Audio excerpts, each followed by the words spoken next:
بسم اللہ الرحمن الرحیم۔ السلام علیکم۔ پاکستان یا آسٹریلیا سیمی فائنل کون جیتے گا؟ نیوزی لینڈ کی جیت کی پیشنگوئی کرنے والے لارا نے آج کے میچ سے متعلق کیا پیشنگوئی کر دی، آپ بھی جانیں۔ کیا آپ مزید تفصیل جاننا چاہتے ہو تو اس ویڈیو کو لائک، شیئر اور کمنٹ سیکشن میں آپ بھائی اس اپڈیٹ کے متعلق اپنی رائے کا اظہار ضرور کریں۔ پاکستان اور آسٹریلیا کے درمیان سیمی فائنل میں ٹاکرا آج ہونے جا رہا ہے اور اسے لے کر بڑے بڑے لیجنڈ کھلاڑی بھی کافی پرجوش ہے۔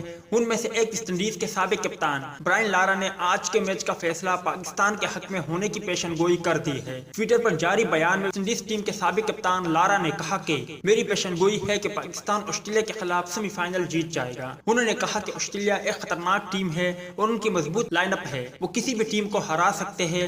لیجنڈ کرکٹر کا کہنا تھا کہ پاکستان ٹیم کی بیٹنگ اور بولنگ میں اس قدر صلاحیت ہے کہ وہ فائنل میں پہنچ سکتی ہے۔ گزشتہ روز لارا کی جانب سے پہلے سیمی فائنل میں نیوزی لینڈ کی جیت کی پیشنگوئی کی گئی تھی، جس کے بعد نیوزی لینڈ نے سنسنی خیز مقابلے کے بعد کامیابی حاصل کی۔